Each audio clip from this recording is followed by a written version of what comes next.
So, yes, it's not just do you know the knowledge, but are you capable of applying the knowledge when it is necessary? You study survival skills to be able to use them in the case of survival. So if you learn all of the basics of, you know,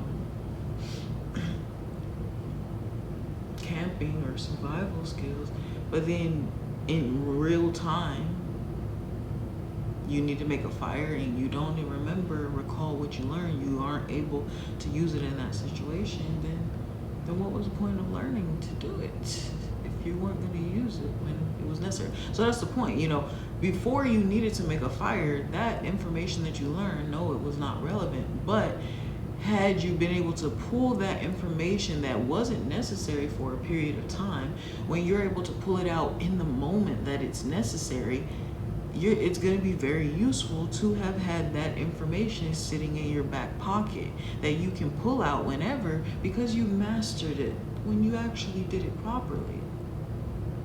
I think of it in terms of breathing, which again, I started this yesterday, I think it was, of just wondering why we never have a breathing class. Nobody's ever taught us how to actually breathe. Nobody has ever actually taught us how to breathe for real. We just started doing it one day when we were babies, and we just kept going till we were grown-ups. Then we learned specialized breathing like CPR, first aid, or if you're like maybe singing or speaking, because that has to do with control of the breath and the airways and the vocal cords, which is like a vibration, but it's also deeply connected. Because it's like, are we breathing while we're talking? Maybe, I don't know. But so that's what I'm saying. It's just like those little details. So we just never were formally taught, like, this is just for basic everyday breathing, we don't really learn that. Therapies has breathing techniques like the box breathing method, or to count to 10 before you explode. So there are those techniques for breathe, right? Then you have like spirituality, like there's meditative breathing. And we're just kind of being told like that's just what you have to do. We assume you're not supposed to not. But we never got like what's the basic everyday breathing routine that we're supposed to be doing. And I believe that is personal for each individual. And it's really just having knowledge of your own body. You know when your gas needs fuel.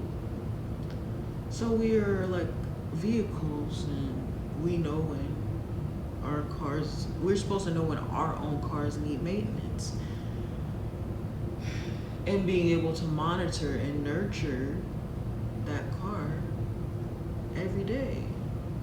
That's what maintenance is. It's not just a once a year thing. It's a gradual observation and noticing of changes, and being mindful of the usage so that the transport,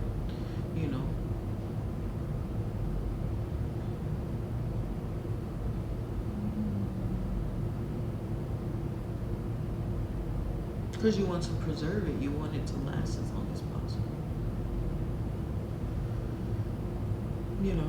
But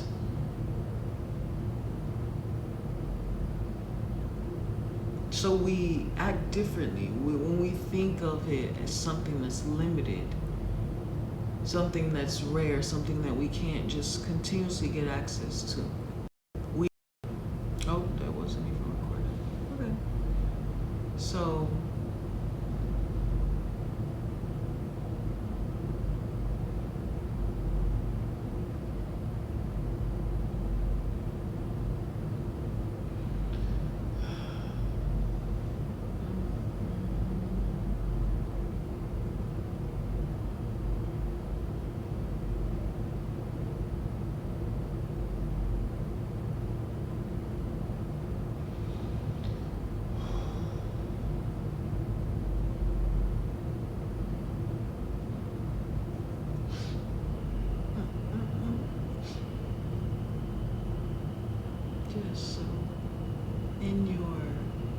research, you should be mindful of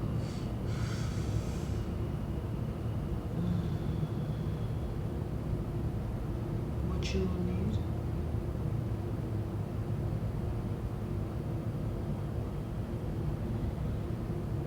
So yes, when you think something is rare or it's not allowed to go around, you're going to be more sparse with it.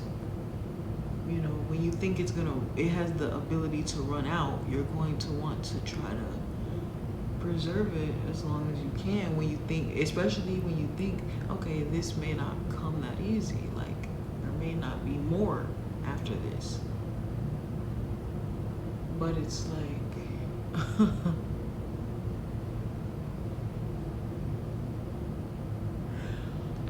oh my God, is that why high value women are considered high value?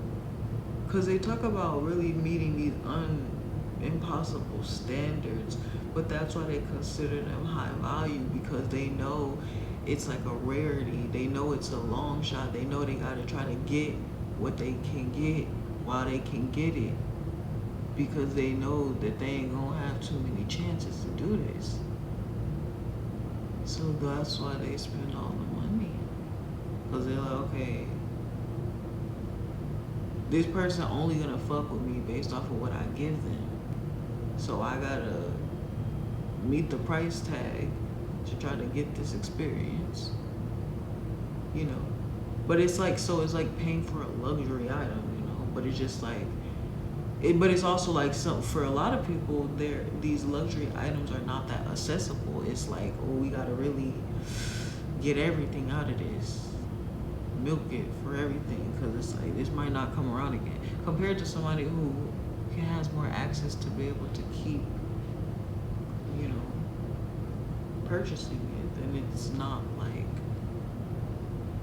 it doesn't have the same value necessarily. So when you're not afraid of running out of options, you're going to be more wasteful maybe, because then you're saying, oh, this just come a dime a dozen, you know. So it's like, it just get it on to the next, you know. So when it comes to the air, we have that kind of relationship where we think that these breaths are gonna end. So we teeter between trying to make the most of what we can while we can make it, and trying to save the last breath that we ever might take. Trying to make the breath stretch, you know? So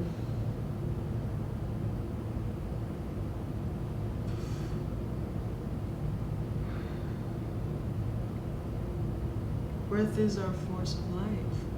And so your connection with breathing is directly connected to God. Because when you breathe, you're breathing in God. That was the original communication. That was the original connection. That was the initial doctor, healer, therapist.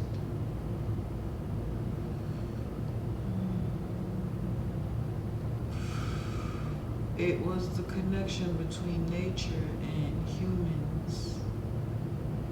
Light, the elements that allowed for